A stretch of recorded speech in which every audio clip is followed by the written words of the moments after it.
Avec l'aide de Dieu, ma famille pourra grandir. C'est entre ses mains qu'elle pourra s'épanouir. Malgré les pièges du monde, son amour toujours émonde les familles qui sa parole sondent. La famille, ce don précieux, doit être prise au sérieux, car Dieu qui bénit des cieux veut que chaque membre y soit heureux. En famille, à plusieurs, seul ou à deux, avec Dieu, faisons de notre mieux.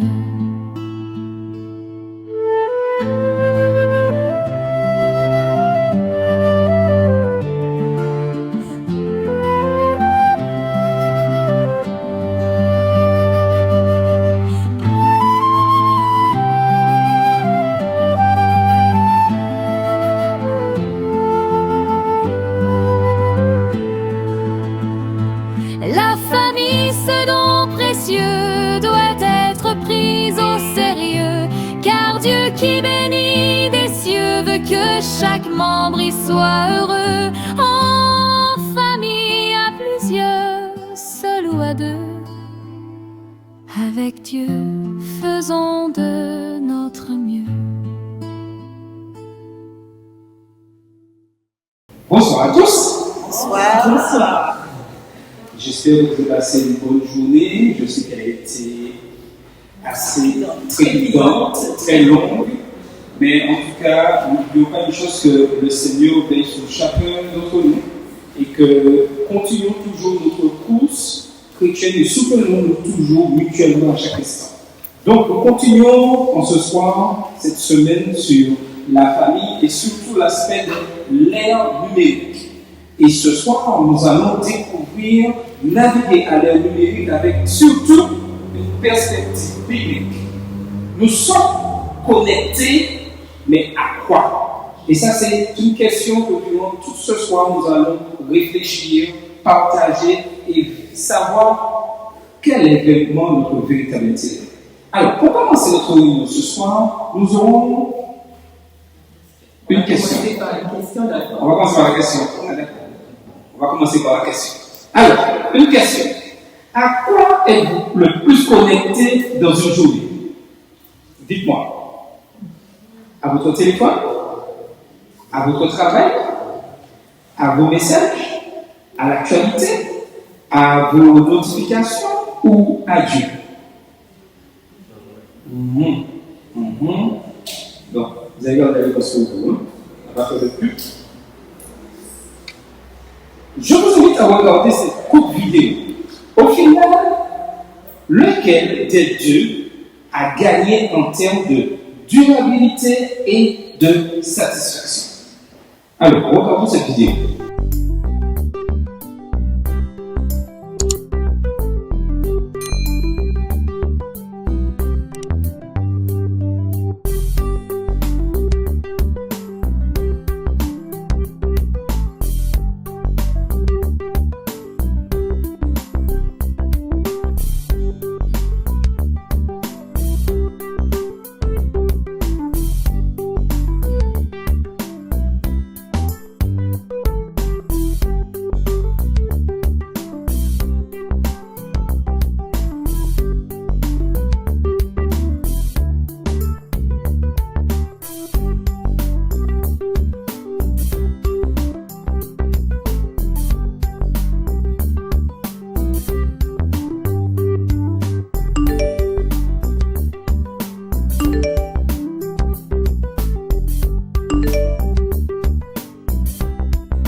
Alors, je répète ma question. Lequel des deux a gagné en termes de durabilité et de satisfaction? Alors, Celui de gauche. Celui qui avait la Bible. Celui qui avait la Bible papier. D'accord. Vous avez remarqué qu'en répondant à tous les messages, en répondant à toutes les notifications, au final, au moment de passer à une lecture de la Bible, qu'est-ce qui se passe? Il n'y a plus de batterie. Voilà. Donc, on n'a pas le temps de vraiment passer ce temps de qualité avec Dieu. la Bible physique, qui selon ce qu'on vient de voir, procure plus de sérénité, avec le jeune homme connecté, il y avait de tout et surtout un manque de concentration sur quelque chose de précis. À votre avis, lequel sortira enrichi du moment passé avec Dieu? Parce qu'au départ, tous les deux souhaitent passer un moment avec Dieu. Certainement celui qui lisait tranquillement la Bible papier. Nous vivons une révolution silencieuse. Elle n'a pas commencé dans un parlement, ni dans une salle de guerre, là où on discute de stratégie de défense. Non. Elle a commencé dans nos poches, dans nos salons, dans nos lits, parfois même dans nos églises. Cela s'appelle la révolution numérique. Et cette révolution a deux visages. D'un côté, elle nous offre un accès extraordinaire à l'information, à l'apprentissage, à la mission, aux outils. Elle nous relie à des personnes du monde entier. Elle peut soutenir le ministère, amplifier l'évangile, ouvrir des portes. Mais de l'autre côté, elle a aussi un impact sur notre vie spirituelle, notre façon de penser, notre santé émotionnelle, nos familles, nos relations et même notre manière de faire dans notre communauté. Alors la question devient urgente. Que signifie être chrétien fidèle à l'ère numérique? Et plus précisément, que signifie être une église fidèle, un responsable fidèle, une famille fidèle, quand la technologie façonne nos habitudes, nos émotions et notre attention? Prions ensemble. Père éternel, nous voulons te demander de nous aider à ouvrir nos yeux, à ouvrir nos oreilles et que nous puissions être attentifs à ce message que tu as pour nous en ce soir. Au nom de Jésus, pour la gloire de notre Seigneur. Amen. Amen. Le sujet d'aujourd'hui s'inspire des principes bibliques présentés par Kelty Pauchi et d'une ressource du milieu adventiste sur l'éthique, la technologie et l'avenir. Mais surtout, nous voulons revenir à l'essentiel. La Bible comme boussole. Pour naviguer, il faut une boussole. Et les marins le savent très bien. Pas une opinion, pas une tendance, pas une émotion, mais une véritable boussole. C'est-à-dire que pour avancer sereinement, aujourd'hui, il faut se baser sur du solide, car une opinion, elle peut changer. Une tendance, elle est éphémère. Et quant à l'émotion, nous ne parlons même pas, elle est passagère. De ce fait, nous ne pouvons pas nous baser sur elles pour nous guider. Elles sont trop fluctuantes. Or, on ne peut pas se baser sur ce qui change tout le temps pour établir une relation stable avec un Dieu qui ne change pas. La Bible nous dit dans Jacques 1, le verset 17, « Toute grâce excellente et tout don parfait descend d'en haut du Père des Lumières, chez lequel il n'y a ni changement, ni ombre de variation. » Et Hébreux 13, le verset 8 nous dit « Jésus-Christ est le Maître, hier, aujourd'hui et éternellement. » Le message ce soir est pour les jeunes qui vivent avec la pression de l'image et la comparaison, les jeunes adultes qui jonglent entre études, travail et réseau, les parents qui essaient d'élever des enfants dans un monde d'écran, les aînés qui veulent rester connectés sans se perdre, et les responsables d'église qui veulent servir Dieu avec intelligence et intégrité. Nous allons évoquer 7 problèmes accentués par l'ère numérique. Et pour chacun, nous chercherons un principe biblique pour rester fidèles à Jésus et à notre mission. Le premier problème est la surcharge mentale. Ça vous dit quelque chose? Oui. Nous recevons tellement d'informations que notre esprit ressemble parfois à une pièce où toutes les radios sont allumées en même temps. Les spécialistes de l'information ont découvert que la personne moyenne vivant aujourd'hui traite jusqu'à 74 gigas d'informations par jour via la télévision. Vous imaginez? Via les ordinateurs, via les téléphones portables, via les tablettes, via les panneaux d'affichage et de nombreux gadgets.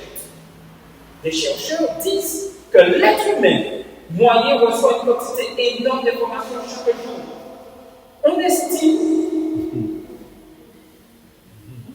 On estime que le cerveau peut enregistrer jusqu'à 2,5 pétaoctets d'informations par jour. Ce qui vaut environ à 3 millions d'heures d'informations en haute technologie, haute définition. Sur la télévision, ça équivaut à 3 millions d'heures de télévision en haute définition. Bien au-delà de ce que le cerveau peut traiter sereinement. Résultat des courses, certains sont sujets à la fatigue mentale, puisqu'ils reçoivent trop d'informations. Vous imaginez 3 millions d'heures à des troubles de sommeil? Non, par jour. Oui. Le stock d'informations équivaut à 3 millions d'heures par jour. Des troubles de sommeil, de l'anxiété, à la baisse de la concentration et parfois à une vraie fragilité émotionnelle. Comme nous l'avons mentionné samedi dernier, plus d'informations n'équivaut pas à plus de sagesse. La Bible distingue la connaissance et la sagesse. On peut savoir beaucoup de choses, mais être spirituellement distrait, voire éteint. D'ailleurs, il y a plein d'érudits et de génies qui se disent athées, comptant sur leur connaissance. C'est ça.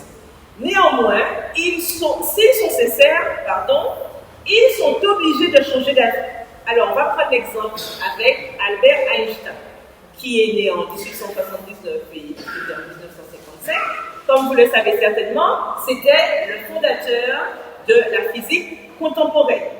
Et il a eu l'occasion de déclarer au début de sa carrière: le beau Dieu n'est pour moi rien de plus que l'expression et le produit des faiblesses humaines. Mais après ses recherches vers sa vie, il disait ceci, et on note le changement. La science ne peut être créée que par ceux qui sont complètement imprégnés par l'inspiration vers la vérité et la compréhension.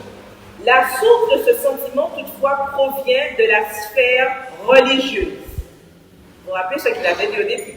Oui. Et il déclare: je ne peux pas concevoir un véritable scientifique sans cette foi profonde. La situation peut être exprimée par une image. La science sans religion est boiteuse. La religion sans science est aveugle. Donc vous voyez le changement. Oui. Au début, c'était l'œuvre d'une folie, et subitement, quand il a commencé à faire ses recherches, il a bien vu que l'homme, s'il n'y a pas un être supérieur là, la science, on aura du mal à la comprendre. Donc souvenons-nous qu'on peut tout lire et partout et ne plus écouter Dieu. Mais quand on est sincère, on ne peut pas nier l'existence de Dieu. Alors, quel est le filtre? Jésus, lui, a donné un filtre extrêmement simple, mais surtout radical. Dans Marc 12, versets 30 et 31. Il résume toute la loi. Aimer Dieu de tout son cœur. Aimer son prochain par soi-même. Voici le premier précis. Filtrer l'information pour l'amour de Dieu et l'amour du prochain. C'est-à-dire, avant de consommer, avant de partager, avant de commenter, s'indigner, réagir, est-ce que cela m'aide à aimer Dieu davantage? Vous voyez déjà, Est-ce que cela m'aide à aimer mon prochain concrètement? Est-ce que cela nourrit ma mission ou mon action missionnaire? Est-ce que cela m'aide ou aide mon prochain à grandir? Et il y a un deuxième remède biblique, le repos. Pas seulement le repos du travail, le repos de l'esprit, le repos de la technologie. Dieu a créé un rythme, travailler et se reposer. Or, beaucoup d'entre nous ont un nouveau rythme, être connectés 7 jours sur 7, 24 heures sur 24. Mais tout requiert une pause. Si on laisse les appareils numériques tout le temps allumés, qu'est-ce qui se passe? Ils peuvent. Vous avez déjà essayé de laisser votre téléphone allumé tout le temps sans l'éteindre? Qu'est-ce qui se passe? À un moment donné, il faudra l'éteindre. Parce qu'il faut que ça se recharge. Donc, automatiquement, l'appareil demande un repos. Donc, cela prouve bien que la déconnexion est nécessaire. Une utilisation prolongée des appareils les abîme. Cela vaut aussi pour les humains. Notre cerveau, nos yeux, nos doigts ont besoin de repos. Certains utilisent très peu, voire pas du tout la touche off de leur matériel informatique ou numérique. Pourtant, il faut s'imposer des temps sans technologie pour retrouver la paix et être à l'écoute de Dieu. Un croyant qui n'a jamais de silence ne peut pas discerner clairement la voix de l'esprit. Celui-ci ne se révèle que dans le silence, pas dans le bruit et l'agitation. Deuxième problème. Nous sommes connectés à beaucoup de gens que nous ne connaissons la plupart du temps. Et souvent de façon superficielle. Messages courts, vidéos courtes, réponses rapides, tout va vite, s'enchaîne. Et là, elle s'épuise et dépérit. Cependant, la Bible nous parle d'une foi qui a des racines. Colossiens 2, les versets 6 à 7 déclarent: marchez en lui, étant enracinés et fondés en lui. Les racines ne poussent pas en 5 secondes. La croissance demande du temps. Et ceux parmi nous qui ont la main verte le savent. À part dans un monde virtuel, on n'a jamais vu un arbre fruitier planté à 7 heures donner du fruit à 7 heures 1 minute. De même, une relation profonde avec Dieu ne se construit pas avec une phrase motivante. Une relation profonde entre frères et sœurs ne se construit pas avec des likes. C'est un principe biblique. La profondeur demande du temps. Pour les responsables d'église, c'est très concret. On ne remplace pas l'écoute par un message automatique. On ne remplace pas la prière avec quelqu'un par un émoticône et un emoji. Prière. Vous connaissez tous cet émoticône-là. L'ère numérique peut nous donner l'illusion de servir, alors qu'on survole les âmes. Et pour les familles, c'est pareil. On peut être dans la même maison tout en vivant ailleurs. Certains s'envoient des messages via WhatsApp alors qu'ils sont à la maison au même moment. Comme on ne veut pas lâcher son petit joujou numérique, on communique en distanciel sous le prétexte que ça va plus vite.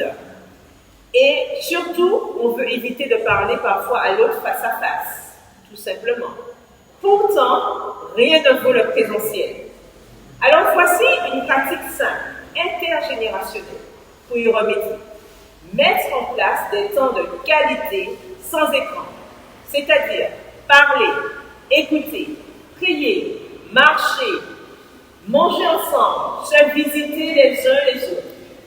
L'Église aussi doit revenir aux anciens sentiers et redevenir un lieu de rencontre où les échanges sont promus, encouragés, provoqués et surtout maintenus et entretenus. Et c'est indispensable.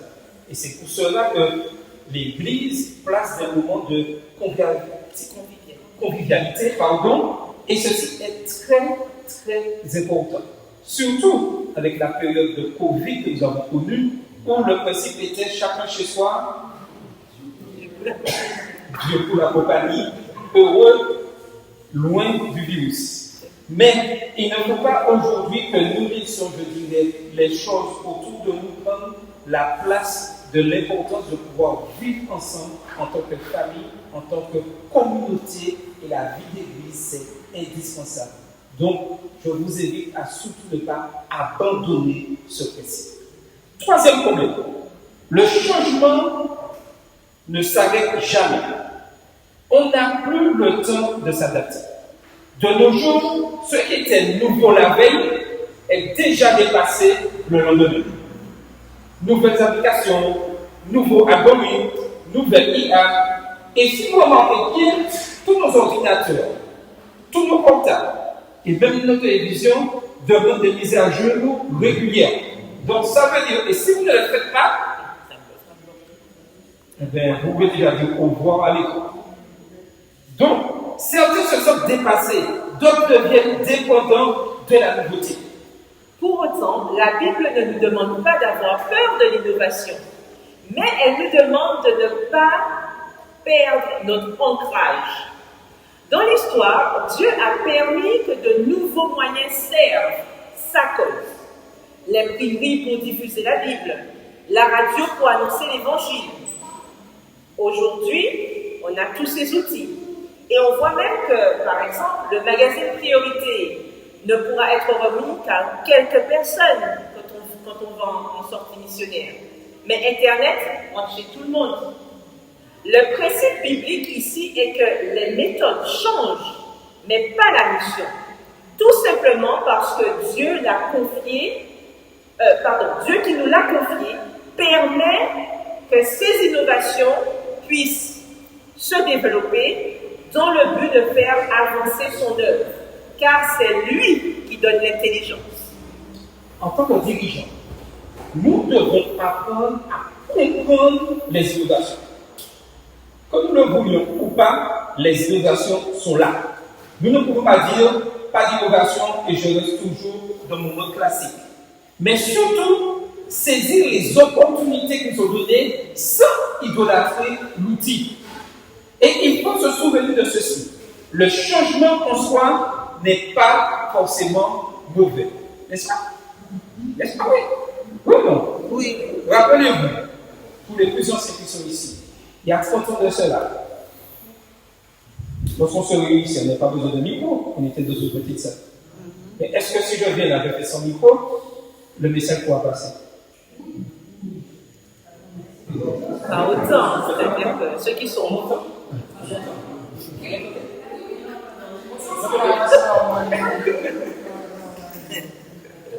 Tout ça, c'est pour vous montrer. Ah oui, on ne s'en pas. Tout ça, c'est pour vous montrer que nous devons faire avec, mais surtout ne pas idolâtrer. Et il faut se souvenir de ceci. Le changement, comme je le disais, n'est pas mauvais en soi. Le problème, c'est quand le changement remplace la fidélité. Une attitude qui peut nous aider spirituellement, c'est être curieux sans être naïf, enthousiaste sans être aveugle, prudent sans être paralysé. Il faut toujours acquérir des connaissances en laissant l'Esprit de Dieu nous guider. Quatrième problème.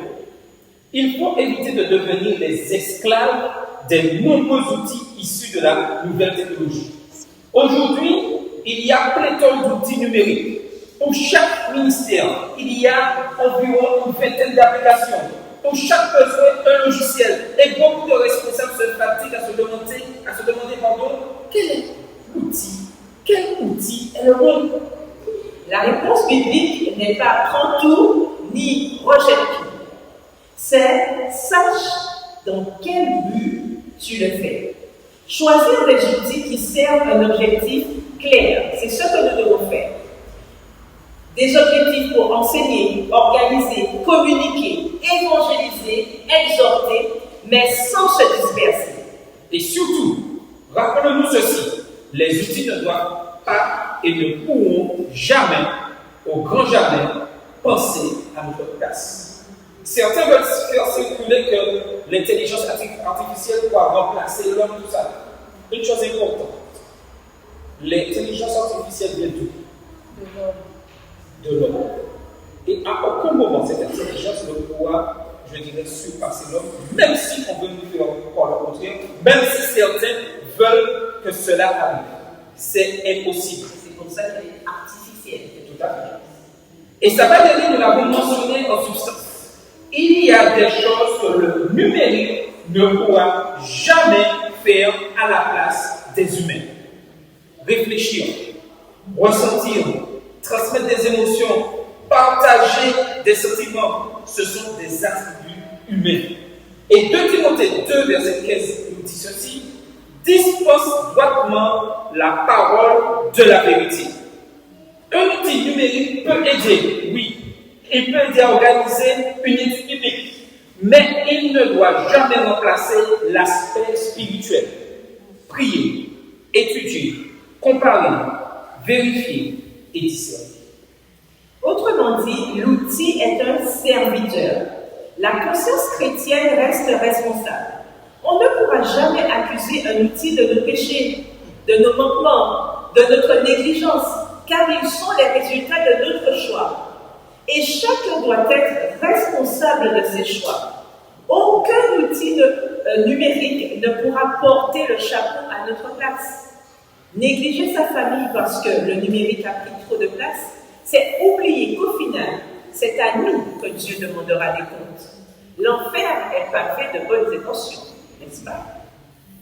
Le 5e problème est qu'à l'ère numérique, la vérité est attaquée plus subtilement. Nous vivons une époque où l'émotion peut compter plus que le fait, où l'opinion peut être plus influente que la preuve. On appelle cela parfois post-vérité. Et l'IA ajoute une complexité, encore plus. Des réponses rapides, des réponses parfois très convaincantes, mais pas toujours exactes. Il faut savoir que le but de l'IA est de toujours donner une réponse. Quand vous demandez une question à l'intelligence artificielle, elle est dans l'obligation de vous donner une réponse. Elle ne va jamais vous dire « je ne sais pas ». Pas de réponse. Non, ce n'est pas possible. C'est pour cela que l'utilisation des intelligences artificielles nécessite de la lucidité. Voilà un exemple très précis. L'IA crée parfois des citations. Est-ce que vous le savez? Il n'y a que des citations. Il arrive qu'elle génère des citations d'Ellen G. White et ne mentionne pas le livre. Cependant, sachant que certains livres n'ont pas été traduits et qu'il n'est pas possible de vérifier, dans ce cas, il faut se demander s'il est judicieux de donner une citation que les auditeurs ne pourront pas vérifier. Parfois, il vaut mieux changer de citation pour être tranquille. Donc, il faut connaître des productions fournies par l'intelligence artificielle afin de corriger les informations si nécessaires. Évitons d'utiliser ce que nous ne pouvons pas référencer. Ici, l'Église adventiste a une responsabilité particulière. Nous sommes un peuple de la Bible et de la vérité. Mentir, manipuler, exagérer, diffuser des rumeurs, partager sans vérifier, ce n'est pas un petit problème numérique. C'est une question spirituelle. La vérité n'est pas seulement un concept. La vérité, pour nous, est une personne, Jésus. Et nous le représentons. Alors, quelle posture biblique devons-nous adopter? Premièrement, vérifier avant de partager. Très important. Deuxièmement, attendre avant de conclure. Troisièmement, refuser le sensationnel. Quatrièmement, être transparent sur l'usage de l'intelligence artificielle. Et cinquièmement, revenir à l'écriture comme fondement. Le principe biblique par excellence est sola scriptura. La Bible comme règle de foi et de doctrine. À la loi et au témoignage, si l'on ne parle pas ainsi, il n'y aura point d'aurore pour le peuple, nous dit Ésaïe 8, verset 20. Et quelque chose d'important à retenir, ce n'est pas parce qu'une chose est populaire qu'elle est vraie. Ce n'est pas parce que son contenu est viral qu'il est biblique. Il faut faire preuve de discernement et se rappeler que ce qui fait le buzz, on en a parlé récemment, n'est pas forcément ce que Dieu approuve ou qui nous élève vers lui. Or, le but de notre course chrétienne est d'aller toujours plus haut et de garder les yeux sur ce qui est céleste. Nos familles doivent viser l'excellence spirituelle qui ne peut être atteinte que par une relation réelle et non virtuelle avec Dieu. 6e problème. Les écrans peuvent nous faire oublier qu'il y a une personne derrière le message. Je m'explique. Souvent, on écrit des choses qu'on ne dirait jamais en face. Ça vous dit quelque chose? On juge sans commentaire. On est spécialiste de tout sans avoir fait d'études. On attaque sans aimer. Et dans le monde, on voit l'augmentation du cyberharcèlement, surtout chez les jeunes. Il faut éviter d'écrire ou de penser des choses qui blessent ou qui sont inutiles. Et tout ceci commence par l'éducation.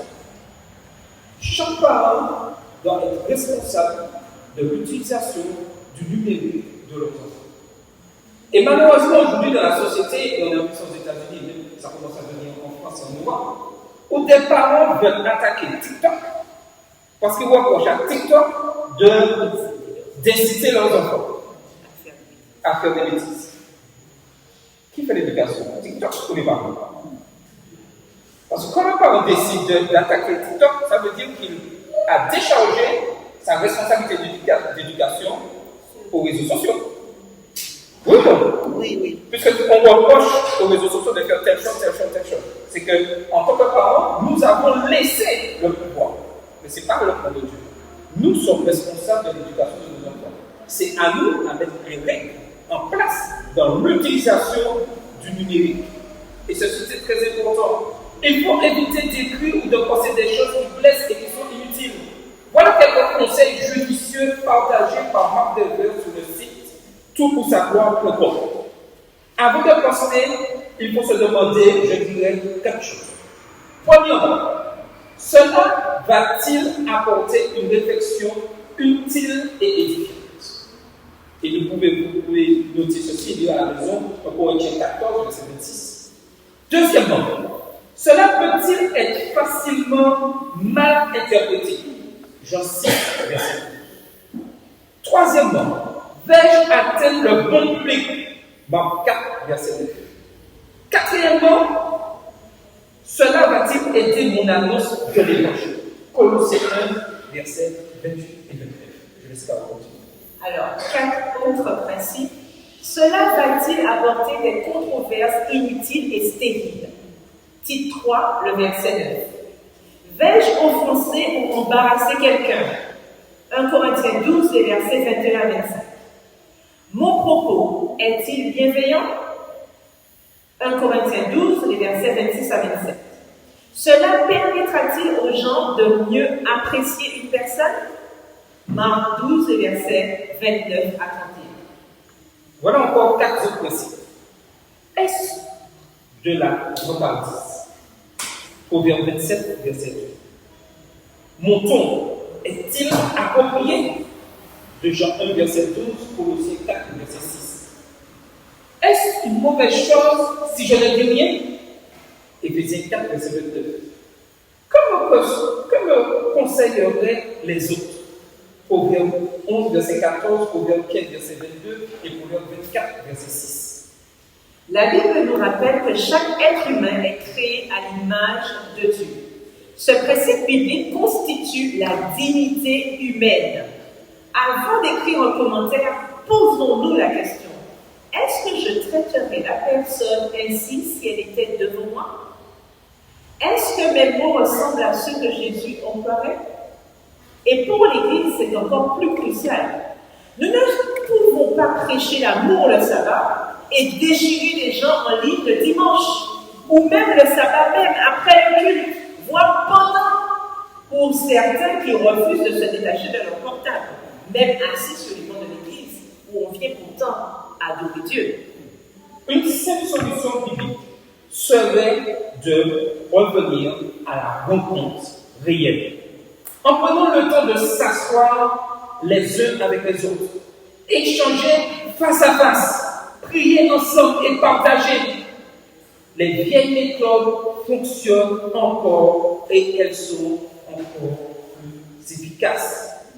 L'Église est une famille avec ses différences, mais unie, qu'on le croit ou non, car c'est Dieu qui l'a instaurée. Et tout ce que Dieu fait est très bon. La famille de Dieu n'est pas une inspiration d'homme. Cela a été rappelé dans la leçon de l'école du sabbat dernier. Le 7e problème que nous allons voir, c'est l'ère numérique qui nourrit la concurrence constante pour obtenir des j'aime, les likes dont j'ai parlé tout à l'heure, et chercher la gloire des hommes. Il faut fuir la dépendance à l'approbation. Les likes, j'aime, constituent une récompense pour beaucoup de personnes accros aux réseaux sociaux. Les partages deviennent une mesure de valeur et les followers, donc les abonnés, une jauge de crédibilité. Plus j'ai d'amis, plus je suis important, plus on m'écoute, etc. Hélas, certains finissent par construire une image au lieu de caractère. Mais tout cela est temporaire. Et former notre caractère est le défi que nous avons à relever pour vivre un jour au-delà des étoiles et pas sur la toile. Autrement dit, suivons l'éternel maître et pas l'éphémère lettre. C'est ça. Malheureusement, la vérité n'est pas toujours populaire. Souvenons-nous que selon la Bible, ce sont les fous qui baptisent sous le sable. Matthieu 7, versets 26 et 27. Baser l'estime de soi sur les commentaires des uns et des autres sur les réseaux sociaux, c'est impossible. De Timothée 4, versets 3 et 4 avertit. Ils détourneront l'oreille de la vérité et se tourneront vers les femmes. Le principe biblique à ce sujet est qu'il faut mettre la fidélité avant la popularité. Fidélité avant popularité. Ce que nous cherchons, ce ne sont pas des likes, ce ne sont pas des j'aime, des personnes, des gens, mais nous cherchons leur cœur pour Jésus. Voilà la mission. Et la relation qui nous sauve est celle de Dieu et pas celle des hommes. Mais heureusement, il y a encore un reste qui cherche l'authenticité. Beaucoup de jeunes et d'adultes se lassent du faux, du trop retouché, du trop mis en scène. Ils veulent du vrai. Ils veulent des croyants humains, sincères, transformés et exemplaires.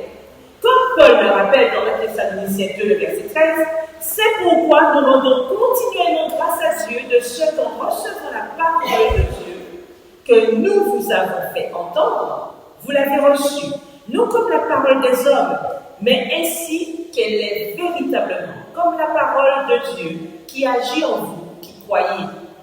Ce n'est pas l'éloquence qui sauve, c'est la puissance de l'évangile. La sainteté découle de l'authenticité. Pour conclure, frères et sœurs, jeunes, amis, la technologie n'est ni notre sauveur, ni notre ennemi supérieur.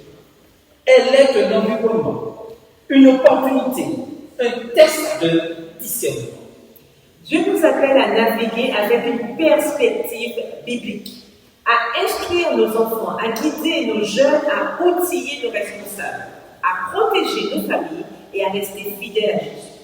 Retenons cette boussole en une phrase. Tout ce qui augmente mon amour pour Dieu et mon amour pour les autres mérite une place.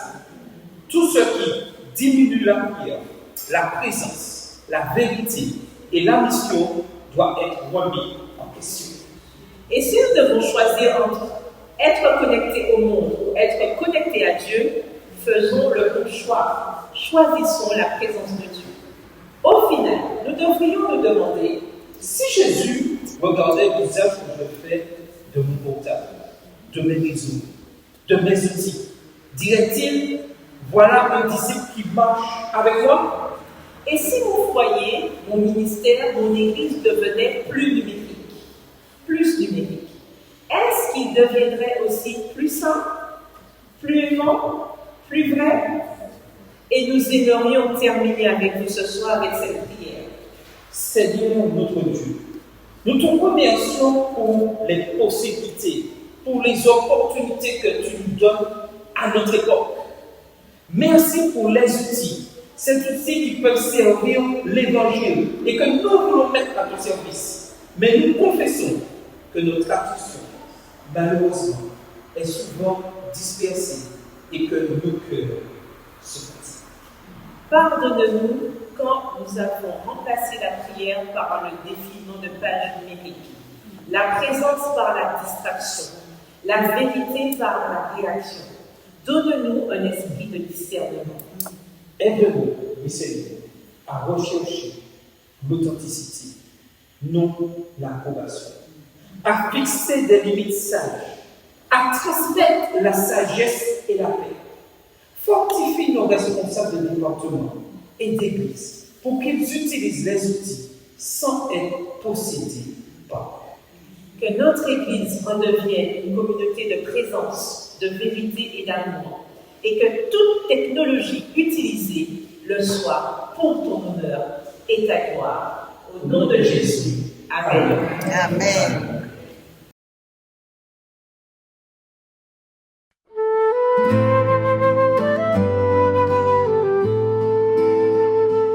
Avec l'aide de Dieu, ma famille pourra grandir. C'est entre ses mains qu'elle pourra s'épanouir. Malgré les pièges du monde, son amour toujours aimant, les familles qui sa parole sondent. La famille, ce don précieux, doit être prise au sérieux, car Dieu qui bénit des cieux veut que chaque membre y soit heureux. En famille, à plusieurs, seul ou à deux. Avec Dieu, faisons de notre mieux.